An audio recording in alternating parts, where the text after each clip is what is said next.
Salió pues Jacob de Beerseba y fue a Harán. Y llegó a un cierto lugar y durmió allí, porque ya el sol se había puesto. Y tomó de las piedras de aquel paraje y puso a su cabecera y se acostó en aquel lugar. Y soñó, y he aquí una escalera que estaba apoyada en tierra, y su extremo tocaba en el cielo. Y he aquí ángeles de Dios que subían y descendían por ella. Y he aquí Jehová estaba en lo alto de ella, el cual dijo: Yo soy Jehová, el Dios de Abraham tu padre, y el Dios de Isaac. La tierra en que estás acostado te la daré a ti y a tu descendencia. Será tu descendencia como el polvo de la tierra, y te extenderás al occidente, al oriente, al norte y al sur. Y todas las familias de la tierra serán benditas en ti y en tu simiente. He aquí yo estoy contigo, y te guardaré por donde quiera que fueres, y volveré a traerte a esta tierra, porque no te dejaré hasta que haya hecho lo que te he dicho. Y despertó Jacob de su sueño y dijo: Ciertamente Jehová está en este lugar, y yo no lo sabía. Y tuvo miedo y dijo: cuán terrible es este lugar. No es otra cosa que casa de Dios y puerta del cielo. Evangelio según Juan, capítulo 1, por favor.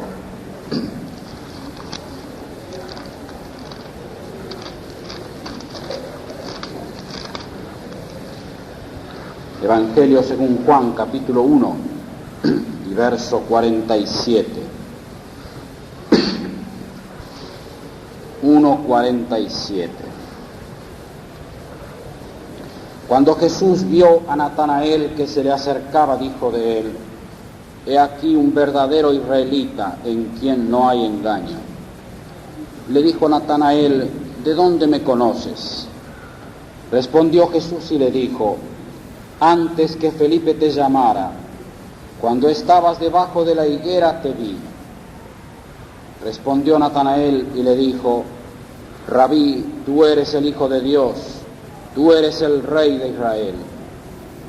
Respondió Jesús y le dijo: porque te dije, te vi debajo de la higuera, ¿crees? Cosas mayores que estas verás. Y le dijo: de cierto os digo, de aquí adelante veréis el cielo abierto y a los ángeles de Dios que suben y descienden sobre el Hijo del Hombre. Tengo que tratar este asunto como me ha sido pedido desde el punto de vista devocional. Tratar un asunto desde el punto de vista devocional no significa que tengamos derecho a una interpretación libre de la Escritura para hacerle decir lo que está en nuestra imaginación.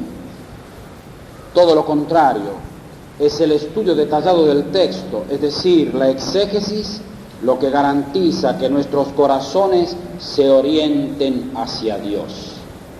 Este es el sentido de un estudio devocional, que el corazón se eleve hacia Dios. Trataré de ser breve esta noche. Primero, en Jacob puede verse claramente una recepción imperfecta de una enseñanza divina. Jacob se alarma ante la visión de Dios. Las palabras de temor y el voto con que concluye son una evidencia de que apenas había comenzado a aprender las primeras lecciones en la escuela de Dios. En esto yo me parezco mucho a Jacob. En esto muchos de nosotros nos parecemos a él. Todo creyente está amparado por un Dios cercano que no cesa de proteger a los suyos y que además no cesa de hablarnos. Pero aquí arribamos, siguiendo la experiencia de Jacob, a una lección que debería humillarnos. ¿Por qué? Porque Dios emite para cada uno muchas voces, muchos mensajes, pero no siempre estamos en una actitud de corazón que asegure que realmente le podamos oír. Dios nos habla, pero un corazón no quebrantado, una voluntad personal muy activa en nosotros, son el camino seguro para que perdamos visión espiritual. Dejo este punto sin tratar, pero sí quiero subrayar, querido hermano, que Dios quiere hablarnos, pero por causa de nuestra mente liviana no siempre percibimos la importancia y la grandeza de muchas señales que Dios emite para cada uno. Muchos creyentes permanecen ociosos toda su vida, como nos ha sido recordado hoy. No se sienten llamados a una plena dedicación. Y quiero decirle, antes de pasar al punto siguiente, que si usted no ha escuchado un llamamiento de Dios, si no hemos escuchado un llamamiento o un mensaje claro de Dios para transformar nuestra vida toda, preguntémonos qué lugar ocupa nuestra mente carnal cuando Dios quiere hablarnos. Segundo punto. Para Jacob aquel sitio en el desierto llegó a ser casa de Dios porque aquel fue el lugar donde advirtió la presencia de Dios. Esto nos conduce a un gran desarrollo doctrinal que aparece en el Nuevo Testamento, porque ambos conceptos, el concepto de la casa de Dios y el concepto de la presencia de Dios, están vinculados en la amplia revelación del Nuevo Testamento sobre la Iglesia. A Pablo le fue revelado lo que él denomina el misterio de la Iglesia. No voy a tratarlo todo, pero voy así a decir algo esta noche. Una de las principales conclusiones que podemos extraer de ese desarrollo doctrinal del Nuevo Testamento es que la Iglesia es llamada casa de Dios porque lo que la caracteriza es que Dios mora en ella. La Iglesia reemplaza al templo de Salomón como lugar y medio para la manifestación de la gloria de Dios en la tierra.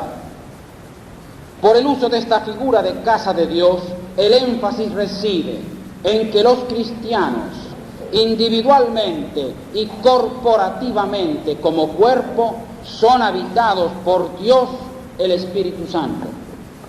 Tenemos que preguntarnos siempre cuál es el misterio de la Iglesia. ¿Qué cosa es lo importante con respecto a la Iglesia? Cuando nosotros miramos a la Iglesia y a las iglesias locales, a veces nos parece que nada está ocurriendo. Nosotros hacemos cosas y nos parece que nada ocurre. Sin embargo, mi querido hermano, Dios está obrando. Dios está levantando un edificio y ese edificio es la Iglesia. En la Escritura hay la idea de un proceso. Dios tiene un gran plan. Dios no se detiene. Esta congregación aquí en Caguazú y cualquier otra congregación que se reúne al nombre del Señor es un templo santo. Gracias a Dios, esta es una iglesia grande. Yo no pertenezco a una iglesia grande, pero no es importante el tamaño de la iglesia. Lo importante es la santidad de la iglesia porque Dios mora en ella. Si uno trata de sumar números sin santidad, tendrá una gran organización, pero no tendrá una iglesia, no tendrá un lugar donde Dios pueda hacer su morada. La importancia vital de esta doctrina es que Dios habita ahora en el templo que es la iglesia. El misterio final, la gloria de la iglesia es que Dios mora en ella. Esta presencia de Dios sería visible en la tierra durante el ministerio de Cristo.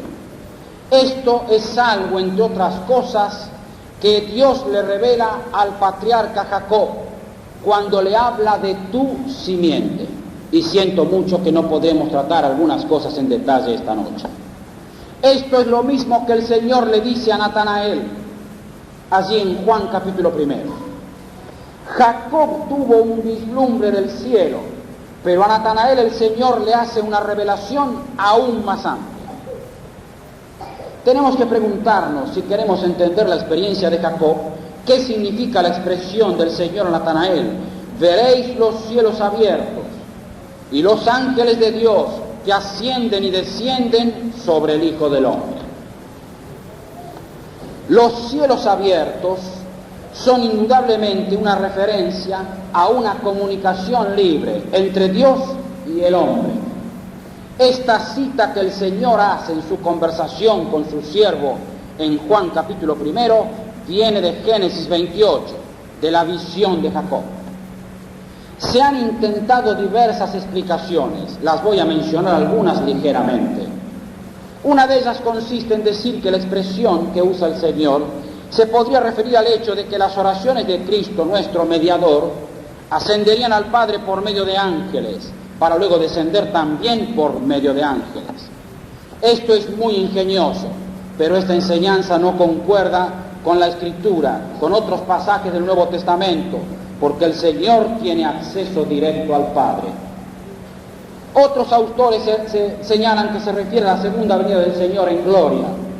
La segunda venida es doctrina clara de la Escritura, pero entendemos que el Señor se ha referido en Juan capítulo 1 a hechos que los hombres de aquel entonces habían de ver y no a un hecho futuro. Una tercera interpretación es que lo que verían aquellos hombres, Natanael y otros, sería la gloria de la persona de Jesucristo asociada a las señales, la primera de las cuales Juan el Evangelista narra de inmediato, es decir, la transformación del agua en vino en Caná. La presencia de Dios está asociada en las Escrituras con la persona gloriosa de Jesucristo. Primero está la encarnación misma. Por encima de las luces de Navidad y de los adornos falsos con que se pretende revestir al pesebre, lo más importante se nos puede pasar desapercibido. Lo que más importa no es la ternura del pesebre, lo más importante no es eso, lo más importante es la identidad del niño. ¿Quién es este niño? Eso es lo que tenemos que hacer entender a la gente cuando llega la Navidad. La identidad del niño es lo importante. El niño no es una criatura, es el creador de todo. El que tenía eternamente la forma de Dios vino a tomar la forma de siervo. Y aún allí, recostado como un niño, siguió siendo el Señor de todo, Dios bendito por los siglos. Lo fundamental en la encarnación de Belén, ¿qué es? Lo fundamental en la encarnación de Belén es que Dios se nos ha acercado. En segundo lugar, hay que notar que cuando el Hijo de Dios puso su tienda entre nosotros, así dice Juan 1:14, habitó entre nosotros, puso su tienda, su tabernáculo entre nosotros. Cuando Él vino como el Hijo del Hombre, el cielo mismo estuvo aquí entre los hombres y los ángeles de Dios, legiones de ángeles, estuvieron a su disposición. Después vendrían las señales, más adelante vendría la transfiguración y vendría por encima de todo la gloria de su carácter. Notemos qué cosas verían aquellos de Juan capítulo 1.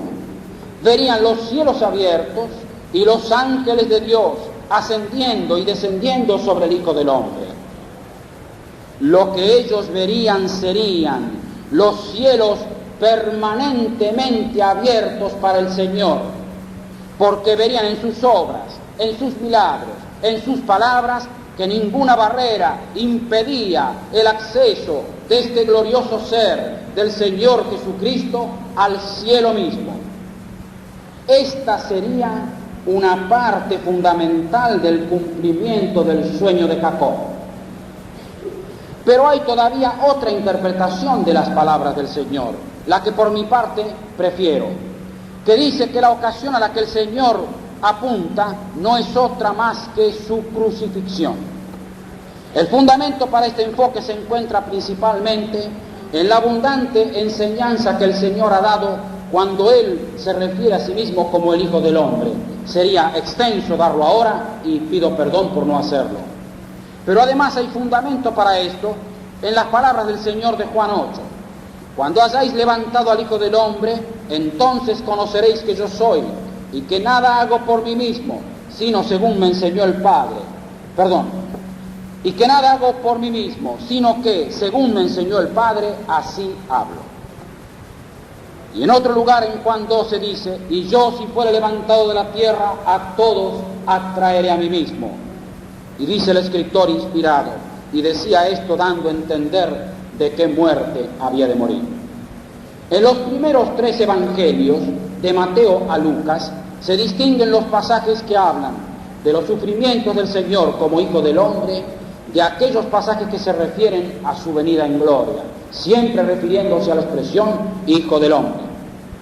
Pero en el cuarto evangelio, en uno de los libros más sublimes de toda la Biblia, porque lo presenta como el eterno Hijo de Dios, en este cuarto evangelio, según Juan, la gloria es revelada preeminentemente en el sufrimiento. ¿Cuál es la reflexión aquí? El puente, la escalera, es el mismo Señor encarnado, pero el puente entre la tierra y el cielo ha sido tendido mediante la cruz.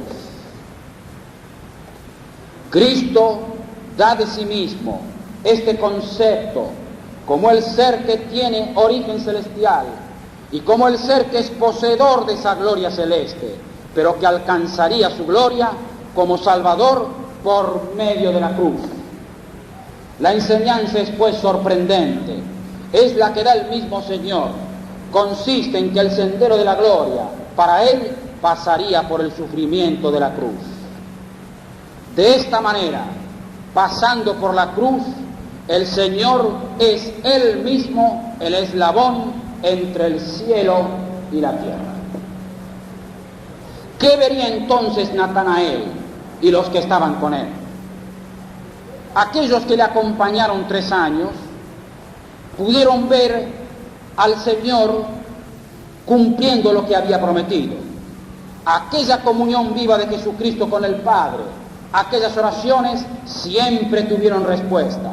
¿Por qué? Porque provenían de uno que en todo momento tenía acceso al cielo. Aquellas súplicas que caracterizaron su vida ascendían al cielo y descendían sobre él para autenticar su origen, para realizar las obras que le servirían de señales. Pero por otro lado estaría otra gloria, la gloria de la cruz. Sí, no queda duda, todo el Nuevo Testamento señala que la cruz es la suprema manifestación de la gloria de Cristo. Lo que Natanael y los suyos y los discípulos verían serían los cielos permanentemente abiertos para el Señor. Pero cuando aquellos hombres pudieron contemplar la gloria de la cruz revelada, cuando después de la resurrección pudieron entender la cruz, verían lo que nosotros ahora podemos ver en la Escritura. Lo que vieron fueron los cielos permanentemente abiertos para los que pertenecen a Él. Esto sería el cumplimiento pleno de la visión de Jacob. Fue ciertamente una cosa grande contemplar la gloria del Verbo que se hizo carne. Pero qué cosa mayor, porque el Señor les habló de cosas mayores. ¿Qué cosa mayor podían haber visto que la gloria de la cruz, cuando pudieron interpretar el Calvario en relación con la tumba vacía? Aquí estamos, hermanos, frente a la naturaleza gloriosa de la cruz. ¿Por qué podemos hablar de la naturaleza gloriosa de la cruz? Porque podemos allí contemplar el gran misterio del cumplimiento del designio de Dios en la muerte de su Hijo. Tengo un tercer punto. y ahora pienso ir mucho más rápido. Jacob dijo que aquel lugar era casa de Dios y puerta del cielo. Y esto lleva a preguntarnos, ¿dónde está ahora el santuario de Dios? El apóstol Pedro se refiere a esto en 2:5. Vosotros también, como piedras vivas, sed edificados como casa espiritual y sacerdocio santo. Primero, todo inconverso que viene a Cristo es unido como piedra viva a la gran piedra central, unificadora del edificio. Segundo, la piedra que es Cristo tiene magnetismo, atrae a otras piedras como nosotros que estaban muertas. Pero ¿qué ocurre?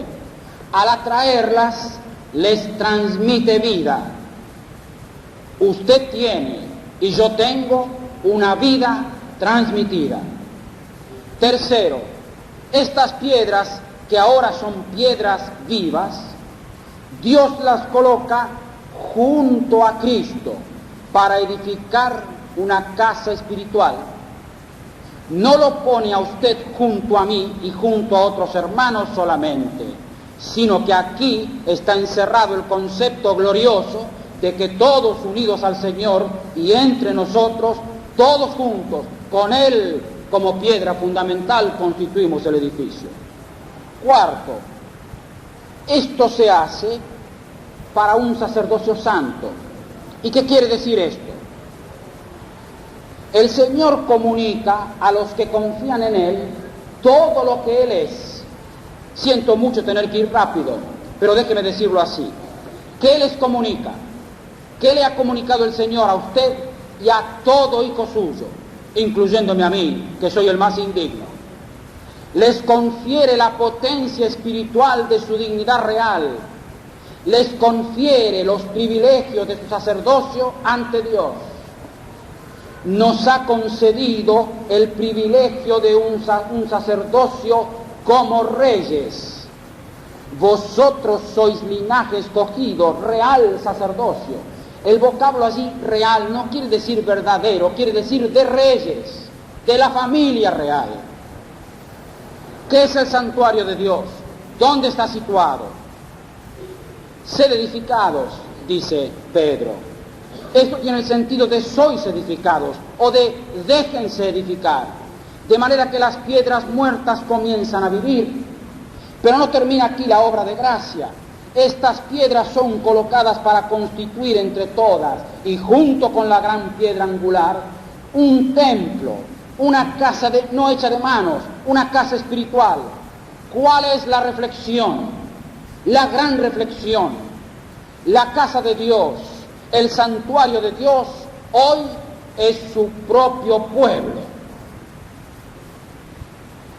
Nada más, pero nada menos. La casa de Dios, el santuario de Dios, hoy es su propio amado pueblo.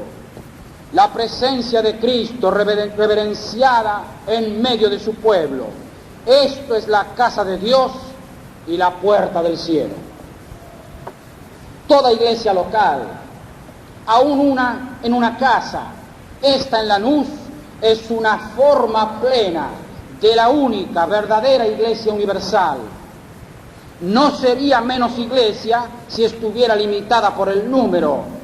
Es plenamente iglesia, sea grande o pequeña, porque el Señor está en medio, porque el Señor está presente. Sí, hermanos, desde aquel día en Cesarea de Filipo, cuando el Señor anunció que formaría la iglesia, pasando por la cruz y por Pentecostés, pasando por las hogueras y por las persecuciones medievales, pasando por el siglo de las luces que proclama su ateísmo, y hasta que los siglos lleguen a su fin, Cristo el Señor ha estado y está como entonces en medio de su pueblo. Lo más grande que tiene esta congregación que nos reúne aquí esta noche en Lanús, lo más grande que tiene esta pequeña o grande iglesia que integramos, es el Señor que tiene. La cosa más importante que podemos hacer en nuestra vida es venir a juntarnos aquí como miembros del cuerpo. ¿Para qué? para rodear a la gran cabeza de la Iglesia. Todos los creyentes en Jesucristo son sacerdotes porque han sido constituidos por el mismo Señor un cuerpo de reyes sacerdotes. Son sacerdotes porque ellos como cuerpo constituyen el santuario en medio del cual la presencia de Dios se manifiesta. ¿Cuál es la reflexión que podemos hacer ahora? La norma fundamental es que en cada congregación tiene que haber exposición del texto bíblico, una enseñanza en profundidad. ¿Por qué? Porque esta palabra expuesta es el medio supremo por el cual el Señor Creador y Redentor se hace conocer a sí mismo. Todos los miembros de cada congregación, todos los miembros de su congregación, querido hermano, tienen cosas en común. Han sido regenerados, han sido revestidos de Cristo, han sido ungidos por el Señor Dios.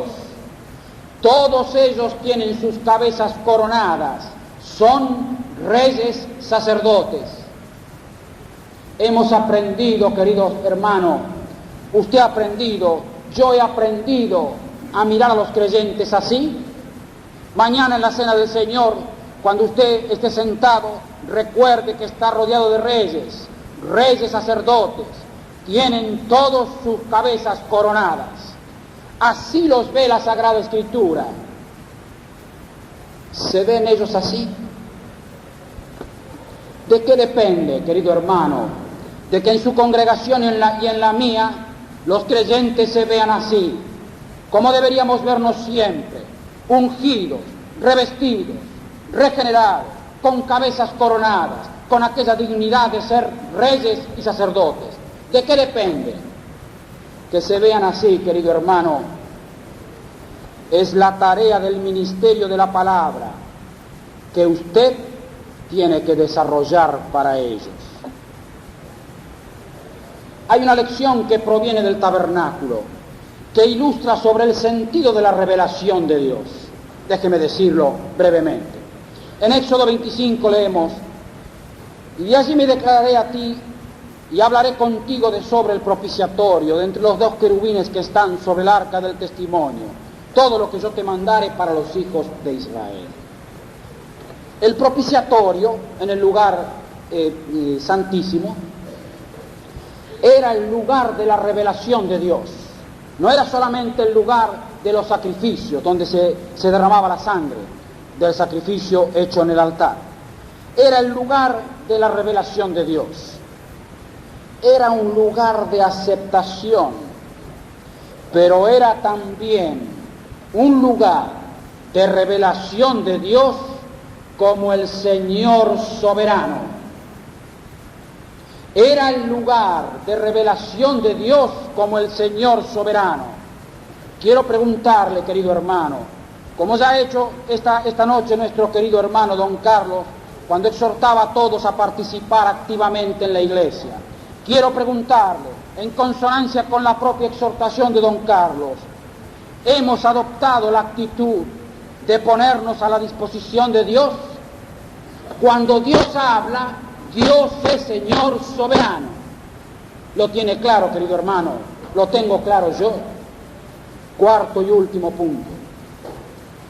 La iglesia es además casa de Dios y puerta del cielo cuando permitimos que el Señor ascendido la llene con su plenitud. Este tema es inmensamente grande, me supera ampliamente y solo voy a tocarlo tangencialmente. El tema aparece en Efesios capítulo 4.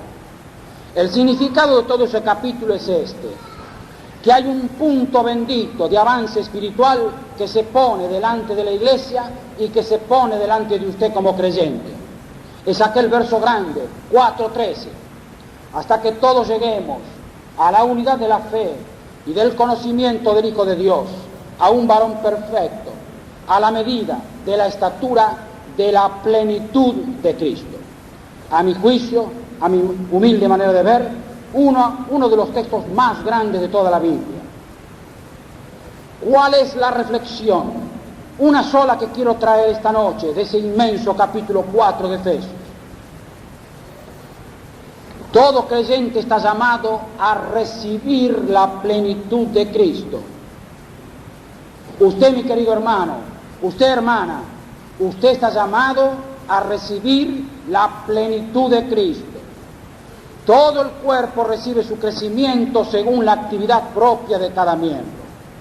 Esta revelación es abrumadora, nos abruma por su grandeza y tiene que inflamar el corazón de todos los que pastorean el rebaño de Cristo y de todos los que escudriñan las Escrituras para dar al pueblo la plenitud de Cristo. ¿Qué quiere decir la plenitud de Cristo? No lo puedo definir yo, déjeme decir lo poco que sé. El concepto plenitud de Cristo significa aquella que pertenece a Cristo, es decir, aquellas cualidades que le hacen a Él ser lo que es. La plenitud de Cristo es la plenitud de excelencias que el Señor posee. Pero no solamente esto. La carta a los Efesios en el capítulo 4 revela otra cosa mucho más grande todavía. Revela que la plenitud de Cristo es no solamente aquello que Él posee, sino que la plenitud es aquella plenitud que Cristo otorga, que Cristo concede. La idea completa del texto original se podría traducir así en su última parte: hasta que todos lleguemos a la medida de la estatura que trae con ella la plena posesión por nuestra parte de aquello que Cristo tiene para impartir. Se lo voy a leer otra vez, es la palabra de Dios. Hasta que todos lleguemos a la medida de la estatura que trae con ella la plena posesión por nuestra parte de aquello que Cristo tiene para impartir. Esta es una de las grandes revelaciones de Efesios capítulo 4, cuando cita el Salmo 68. Siento mucho no tener tiempo y siento mucho más que ese es un pasaje bien difícil y por lo tanto casi nadie lo trata. Casi nadie cita el Salmo 68, pero Pablo lo hace en Efesios 4. ¿Cuál es la idea? ¿Cuál es la idea? La idea, querido hermano, es esta. La iglesia es ya la plenitud de Cristo, debido al llamamiento de Dios. Ahora, ella, la iglesia, tiene que alcanzar esa plenitud en el crecimiento espiritual, es decir, en la vida de sus miembros. Dios no se conforma con menos que con una vida plena de parte suya y de parte mía. Este crecimiento se provee por medio de cada miembro, cada órgano. Así el cuerpo recibe todo don, toda gracia. Toda bendición tiene por origen la gran cabeza de la iglesia. De modo que lo que enseña Pablo en Efesios 4, cuando cita el Salmo 68, que es un salmo mesiánico, y que presenta a un rey que asciende y lleva a una multitud cautiva y le da dones, lo que enseña el apóstol allí es esto: que cuando el Señor Jesucristo ascendió por encima de todo, Él no abandonó a la iglesia. Él no ha abandonado a la iglesia, sino que la enseñanza es que ascendió por encima de todo para llenarlo todo. Lea lo que está así revelado en Efesios capítulo 4. Para llenarlo todo, todo el universo, toda la iglesia, ¿con qué? Con su propia plenitud. Usted ha sido creado en Cristo Jesús. Todo creyente ha sido creado en Cristo, pero tiene ahora un largo camino de crecimiento delante suyo. Este crecimiento reside en que todo creyente reciba de la plenitud de Cristo, porque es con su propia plenitud como el Señor colma la iglesia. Y en todo esto la enseñanza es fundamental. La meta de la iglesia y la meta de su vida, querido hermano, no es tanto un lugar, sino una persona. No podemos dejar para la eternidad esta plenitud que Dios quiere que vivamos ahora, en medio de las tinieblas. Este punto es fundamental, para que entendamos que es la casa de Dios y que es la puerta del cielo. Esto hace a la naturaleza de la iglesia. Entender la naturaleza de la iglesia es fundamental. La iglesia es un edificio espiritual, una casa espiritual, y el que está trabajando para esto es Dios. Esto es lo grande, hermano. El que está trabajando para que mi vida crezca es el Señor misericordioso. Yo hago todo lo posible para destruir lo que Él quiere construir conmigo. Pero Dios no se cansa. Él añade cada día nuevas piedras. Y uno de estos días el Señor va a añadir la última piedra. ¿Y qué va a pasar entonces? La aclamación con voz de arcángel y con trompeta de Dios, el mismo Señor descenderá del cielo. Un día de estos, la última piedra va a ser añadida. ¿Cuál es el propósito, querido hermano, de este edificio? Es el de constituir un santuario en el cual la presencia de Dios se manifieste. De modo, queridos hermanos, que ya hemos arribado a una reflexión fundamental. La majestuosa presencia de Dios en la iglesia y el hecho de la adoración constituyen elementos esenciales si queremos entender qué cosa es la casa de Dios y la puerta del cielo. Jacob no estaba preparado para absorber la plenitud de la revelación. La pregunta es esta: ¿lo estoy yo? ¿Estamos nosotros preparados, hermanos, para entender la plena revelación que Dios quiere hacer? ¿No estaremos necesitando otra vez apreciar a la casa de Dios, a nuestra querida congregación, a la amada iglesia local, como lo que realmente es, como el lugar en que Dios quiere habitar, el lugar en el que Dios quiere revelarse a nuestras almas? Es en su iglesia, hermano, es en su congregación local que usted necesita adquirir un sentido más profundo de reverencia y de expectativa. La reverencia se requiere porque Cristo está presente y la expectativa se requiere porque Él quiere hablar. Él quiere hablar. Mi problema es el de Jacob, que a veces estoy distraído y no entiendo la plenitud de la revelación. Si usted se introduce, querido hermano, en la plenitud de la Biblia, descubrirá grandes riquezas. Descubrirá por encima de todos los grandes propósitos de Dios. Pero hay otra cosa que va a descubrir.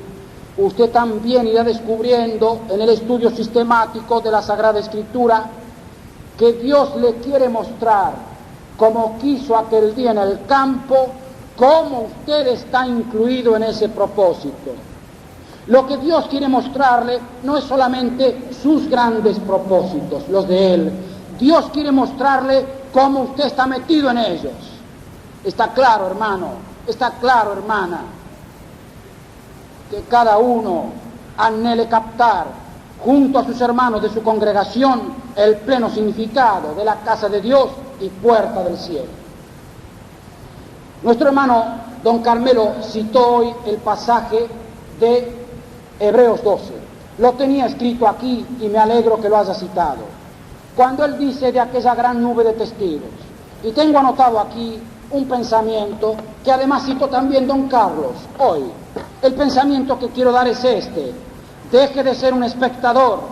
Lo que la Biblia dice en Hebreos 12 es que tenemos que correr, no estar en la tribuna.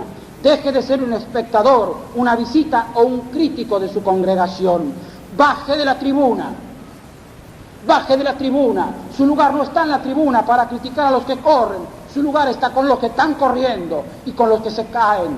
Y se ve que uno se cae como yo, deme una mano para levantarme. Jacob sabía de los planes de Dios, pero aquí el Señor le revela que él mismo estaba incluido.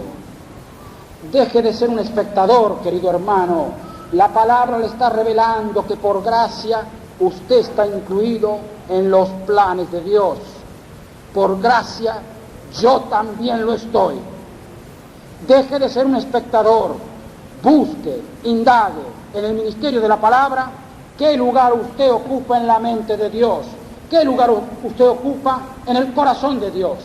Así podrá entender que su iglesia local es el lugar donde el Señor quiere derramar su plenitud, y así se va a dar cuenta que su iglesia local es para usted casa de Dios y puerta del cielo.